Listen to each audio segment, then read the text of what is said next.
ঊনবিংশ শতাব্দীর শুরুতে স্পেন ছিল মাটির পা বিশিষ্ট একটি দৈত্য। বিশ্বকে কাঁপানো শক্তি আর ছিল না।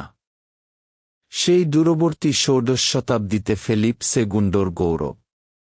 শুধু একটি প্রতিধ্বনি ছিল, সাম্রাজ্য ভিতর থেকে পচে গেছে। জনগণের চেয়ে তার বিলাসিতা নিয়ে বেশি চিন্তিত আদালতের দ্বারা দুর্বল হয়ে পড়েছে। 1805 সালে ব্রিটিশদের বিরুদ্ধে ট্রাফালগার বিপর্যয় শুধু আমাদের জাহাজই ডুবিয়ে দেয়নি, এটি আমাদের গর্ব এবং সমুদ্রের নিয়ন্ত্রণকে ডুবিয়ে দিয়েছিল। এটা ছিল শেষের শুরু। কিন্তু সবচেয়ে বাজে ঘটনা ঘটে বাড়িতে। মার্চ 1808 আরানজুয়েজ বিদ্রোহ। মানুষ বিশ্বাসঘাতকতা এবং দুর্দশায় বিরক্ত ম্যানুয়েল গডয়ের বিরুদ্ধে উঠে পড়ে লেগেছিল। মুকুট মাটিতে ছিল। কার্লোস দ্য ফোর্থ কাউড তার ছেলের হাতে সিংহাসন তুলে দিল। ফার্নান্দো সপ্তম একটি মারাত্মক ভুল। বোরবনের দুর্বলতা নেগডেদের দরজা খুলে দিল। নেপোলিয়ন বোনাপার্ট, যে মানুষটির পায়ে ইউরোপ ছিল, পর্তুগালের মধ্য দিয়ে যাচ্ছিল না, থাকতে এসেছেন 1808 সালের মে মাসে বেজনে কারাগারে। তিনি রাজপরিবারকে অপমান করেছিলেন। তিনি তাদের আত্মসমর্পণ করতে বাধ্য করেছিলেন যেন তারা দাবার টুকরো। নেপোলিয়ন তার ভাই জোসেফ বোনাপার্টকে এমন সিংহাসনে বসিয়েছিলেন যেটা তার ছিল না। স্পেন ছিল কাগজে একটি ফরাসি প্রদেশ। কিন্তু নেপোলিয়ন একটি জিনিসের উপর নির্ভর করেননি, স্প্যানিশ গর্ব। 2 মে 1808 মাদ্রিদ একটি কসাইখানা হয়ে ওঠে। বেনেটের বিরুদ্ধে ছুরি।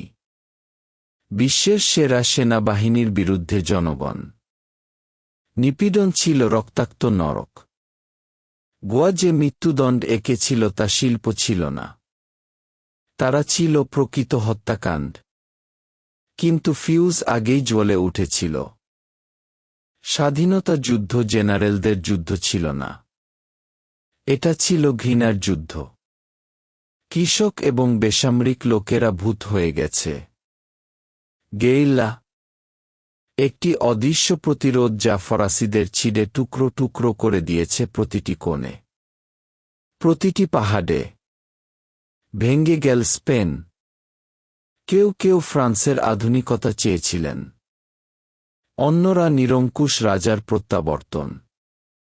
এবং ছাইয়ের মাঝে উদারতাবাদের জন্ম হয়েছিল। তারা আর শুধু একটি পতাকার জন্য লড়াই করছিল না, তারা এমন একটি জাতির আত্মার জন্য লড়াই করছিল যারা মরতে অস্বীকার করেছিল।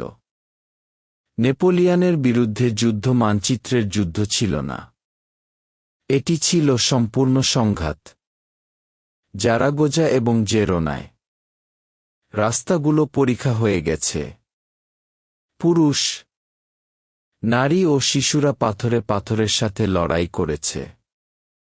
হানাদারের কাছে আত্মসমর্পণের চেয়ে ধ্বংসস্তূপের নিচে মরতে পছন্দ করেছে।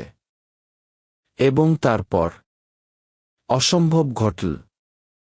জুলাই 1808 বেইলেনের মাঠে জেনারেল কাস্তানোস ইম্পেরিয়াল ইগলদের অপমান করেছিলেন। এই প্রথম বিশ্ব দেখল নেপোলিয়ন ইউরোপের মাস্টার রক্তপাত হতে পারে। স্প্যানিশ মাটিতে তার অজেশতার মিথ মারা যায়। কিন্তু সামনের দিকে মানুষ মারা যাওয়ার সময় কাডিজে একটি স্বপ্নের জন্ম হয়েছিল। 1812 বোমা এবং অবরোধের মধ্যে সংবিধান ঘোষণা করা হয়েছিল। লা পেপা ই এটা ছিল স্বাধীনতার জন্য বিপ্লবী আর্তনাদ। জাতীয় সার্বভৌমত্ব, ক্ষমতার বিভাজন, নিরঙ্কুশতার অবসান। ক্ষণিকের জন্য স্পেন রাজাদের জাগতিক হওয়া বন্ধ করে নাগরিকদের জাতিতে পরিণত হয়েছে। তবে আশা ছিল স্বল্পস্থায়ী। 1814 নেপোলিয়নের পতন হয় এবং ফার্দিনান্দ সপ্তম ফিরে আসে। লোকেরা তাকে কি কাঙ্ক্ষিত একজন বলে ডাকত। কিন্তু তারা যা পেয়েছিল তা ছিল অত্যাচারী। একটি অভূতপূর্ব রাষ্ট্রদ্রোহের কাজ করে। রাজা সংবিধান ছিঁড়ে ফেলেন, নিরঙ্কুশতা পুনরুদ্ধার করেন এবং জাদুকরি শিকারের সূচনা করেন। কারাগারগুলি যুদ্ধবীরদের দ্বারা পূর্ণ ছিল, যারা এখন স্বাধীনতা চাওয়ার জন্য দেশদ্রোহী বলা হয়। নির্বাসন বা মৃত্যু, এটাই ছিল উদারপন্থীদের নিয়তি। কিন্তু সাম্রাজ্য অন্য দিক থেকে রক্তপাত করছিল। যখন রাজা তার নিজের লোকদের উপর অত্যাচার করত, আমেরিকা তার শিকল ভাঙার জন্য বিশৃঙ্খলার সুযোগ নিয়েছিল। মুকুট রত্ন চিরতরে হারিয়ে গেছে। উত্তেজনা অসহনীয় ছিল। 1820 সাল পর্যন্ত কমান্ডার রাফায়েল ডেল রিগো বললেন, যথেষ্ট যথেষ্ট। কাদিজে যে সৈন্যরা আমেরিকায় যাবে তারা রাজার বিরুদ্ধে উঠে দাঁড়াল। ফার্নান্দো সেপ্টিমো আবার ভয় পেয়ে গেল। সংবিধানকে চুম্বন করতে বাধ্য করা হয়েছিল, যাকে তিনি এত ঘৃণা করতেন। আসুন খোলাখুলিভাবে মিছিল করি, এবং আমি প্রথমে। সাংবিধানিক পথ ধরে সে ক্ষোভের সাথে বলল। শুরু হল লিবারেল ট্রাইনিয়াম। 3 বছরের বিশৃঙ্খলা, বিভাজন এবং ভঙ্গুরতা। স্পেন আর শুধু জমি হারাচ্ছিল না, তার পরিচয় হারাচ্ছিল। প্রাচীন সাম্রাজ্য যেটি বিশ্বে আধিপত্য বিস্তার করেছিল, ভেতর থেকে ভেঙে যাচ্ছিল। স্পেন যখন তার নিজের ঝগড়ায় ডুবে গেল, আটলান্টিকের ওপারে ইতিহাসের সর্বশ্রেষ্ঠ সাম্রাজ্য ভেঙে পড়ল। নেপোলিয়নের বিশ্বাসঘাতকতা এবং বোরবনদের কাপুরুষতা ছিল স্ফুলিঙ্গ। আমেরিকায় তারা আর ধ্বংসপ্রাপ্ত মুকুটের প্রজা হতে চায় না। প্রথমে সরকারি বোর্ড রাজার জন্য কাজ করার দাবি করেছিল, কিন্তু এটা ছিল মুখোশ। প্রকৃত আর্তনাদ ছিল একটাই, স্বাধীনতা। 1810 মেক্সিকোতে যাজক হিডালগো ডোলোরেসের কান্নার সূচনা করেছিলেন। কৃষক এবং আদিবাসীদের একটি জোয়ার, যারা শতাব্দীর আধিপত্যের বিরুদ্ধে জেগে উঠেছিল। দক্ষিণে যে নামগুলি আজ কিংবদন্তিতে চড়তে শুরু করেছে, সিমন বলিভার, হোসে দে সান মার্টিন এবং বার্নার্ডো ওহিগিন্স। এটা পরিষ্কার যুদ্ধ ছিল না, এটা ছিল এক নৃশংস, রক্তক্ষয়ী সংঘর্ষ, যেখানে ভাই ভাইদের বিরুদ্ধে যুদ্ধ করেছিল। ক্ষুধা আর আগুনে সমস্ত শহর নিশ্চিহ্ন হয়ে গেল। স্পেন বিধ্বস্ত এবং বিভক্ত, নিশ্চিত মৃত্যুর জন্য সৈন্য পাঠিয়েছে। 1813 সান মার্টিন আন্দিজ পার হওয়ার কীর্তি সম্পাদন করে এবং চাকাবুকোতে রাজকীয় সৈন্যদের চূর্ণ করে। চিলি মুক্ত ছিল। উত্তর থেকে বলিভার মুক্তিদাতা ভেনেজুয়েলাকে মুক্ত করা হারিকেনের মতো এগিয়েছে। নিউ গ্রানাডা এবং ইকুয়েডর সাম্রাজ্যের কফিনে চূড়ান্ত পেরেক ঠেকেছিল 1824 সালে। পাম্পা দে লা কুইনুজাতে আয়াকুচোর যুদ্ধ দক্ষিণ আমেরিকায় স্প্যানিশ শাসনের জন্য মৃত্যুঘণ্টা জারি করেছিল। স্পেন তার গহনা হারিয়েছে, শুধু টুকরোগুলো অবশিষ্ট ছিল। কিউবা, পুয়ের্তো রিকো এবং ফিলিপাইন আন্তর্জাতিক প্রতিপত্তি মেঝেতে এবং অর্থনীতি মারাত্মকভাবে আহত।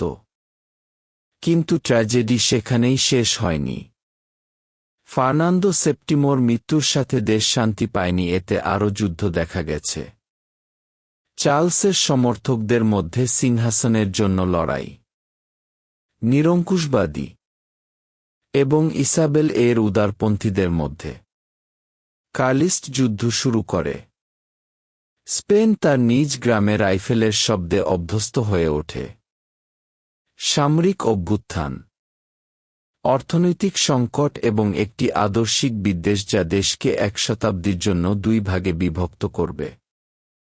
যে শক্তি একসময় বিশ্ব শাসন করত, ঊনবিংশ শতাব্দীর অবসান ঘটিয়েছে। খণ্ডিত এবং মরিয়া হয়ে এমন একটি বিশ্বে তার স্থান খুঁজছে যা তাকে আর সম্মান করে না। পতন একটি পর্যায় ছিল না, এটি আমাদের বাস্তবতা হয়ে উঠেছে। কয়েক দশকের রক্ত আর আগুনের পর স্পেন তখনও অস্থিরতার গোলকধাঁধায় হারিয়ে গেছে। 1843 ইসাবেল দ্বিতীয়, সবে 13 বছর বয়সী একটি মেয়ে। আইনি বয়স ঘোষণা করা হয়েছে। তারা তাকে একটি মুকুট পরিয়ে দিল যা একটি ভাঙ্গা দেশের জন্য খুব ভারী ছিল। স্পেন রাজনীতিবিদদের দ্বারা শাসিত ছিল না, এটি তলোয়ারধারীদের দ্বারা শাসিত হয়েছিল।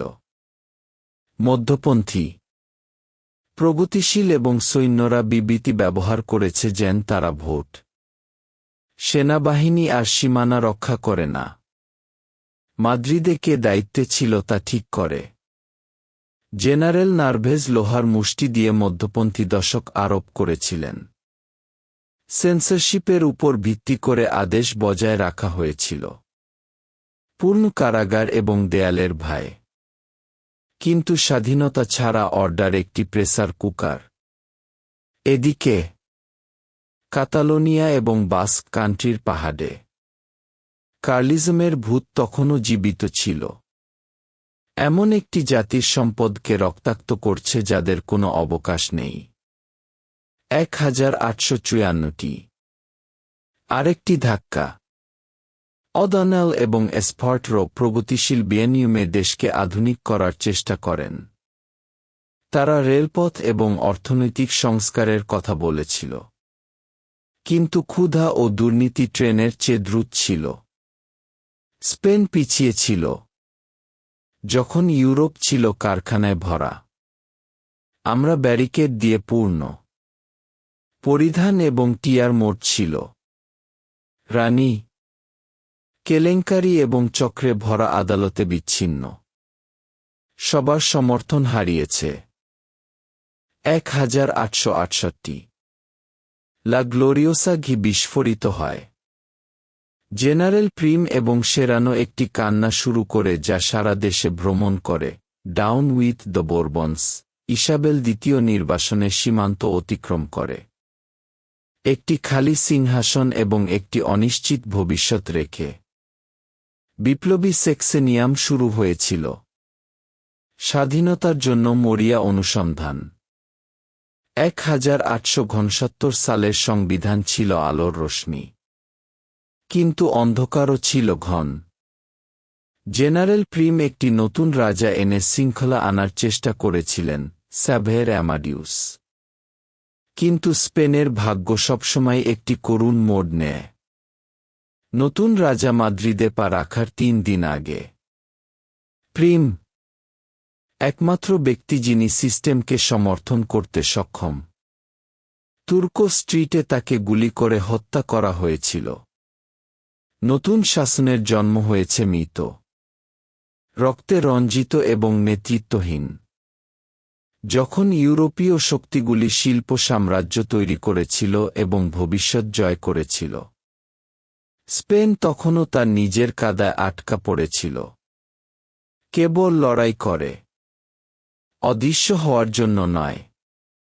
কিন্তু অস্থিরতা এখনও শেষ কথা বলেনি। বোরবনের পতনের পর স্পেন নিজেকে নতুন করে আবিষ্কার করার চেষ্টা করেছিল।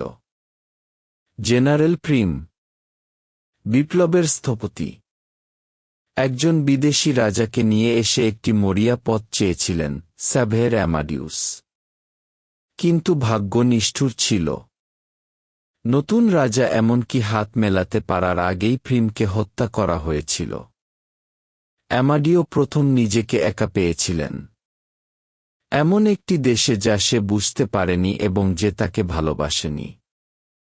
ষড়যন্ত্র এবং সংকটে ঘেরা তিনি 1873 সালে পদত্যাগ করেন। তার বিদায় বাক্য সব বলে দেয়, স্পেন অশাসনযোগ্য এবং তারপর চূড়ান্ত পরীক্ষা এসেছে। প্রথম প্রজাতন্ত্র। রাজা ছাড়া বেঁচে থাকার প্রথম প্রচেষ্টা ছিল, কিন্তু সে এখনও জন্মেছিল। ফেডারেলিস্ট, মৌলবাদী এবং রাজতন্ত্রীরা নিয়ন্ত্রণের জন্য একে অপরকে ছিঁড়ে ফেলছিল। ইতিমধ্যে কার্লিস্ট যুদ্ধ উত্তরে রক্তপাত করতে থাকে এবং দক্ষিণে ক্যান্টোনাল বিশৃঙ্খলা কার্টেজেনার মতো শহরগুলিকে নিজেদের স্বাধীন ঘোষণা করতে বাধ্য করে। দেশটা হাজার টুকরো হয়ে গেল। মাত্র কয়েক মাসে 4 প্রেসিডেন্ট। একটি অনিয়ন্ত্রিত ব্যাধি যা সবসময় সেই শতাব্দীতে শেষ হওয়ার মতো শেষ হয়েছিল, সামরিক বুটের শব্দের সাথে। জানুয়ারি 1874 জেনারেল পাভিয়া তার সৈন্য নিয়ে কংগ্রেসে আঘাত হানে। কর্তৃত্বের এক অভ্যুত্থান প্রজাতন্ত্রের স্বপ্নকে শেষ করে দেয়। স্পেন সাবেরের নিয়ন্ত্রণে ফিরে আসে। স্প্যানিশ ঊনবিংশ শতাব্দীর পতন কোনো আকস্মিক ঘটনা ছিল না। এটি ছিল সুযোগ হারানোর একটি শৃঙ্খল। যখন ইউরোপীয় শক্তিগুলি কারখানা তৈরি করেছিল, আমরা ব্যারিকেড তৈরি করেছি। বিশ্ব যখন ভবিষ্যতের দিকে তাকিয়েছিল, আমরা আমাদের নিজেদের গৃহযুদ্ধের ক্ষোভের মধ্যে আটকা পড়েছিলাম।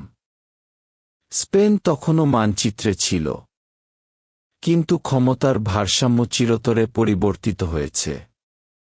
আমরা ছিলাম ঐতিহাসিক শক্তি, কিন্তু ক্লান্ত জাতি, আহত ও বিভক্ত। এই সেঞ্চুরিটি আমাদের চরিত্রকে জাল করেছিল। আগুনের মাধ্যমে, বিশ্বাসঘাতকতা এবং প্রতিরোধের মাধ্যমে। একটি ইতিহাস পাঠ যা আমাদের মনে করিয়ে দেয় যে একটি দেশ যে কিভাবে একত্রিত হতে জানে না, এটি পুনরাবৃত্তি করার নিন্দা করা হয়। আমি মেন্টর নরিগেয়া, এবং এটা ছিল the collapse of the giant.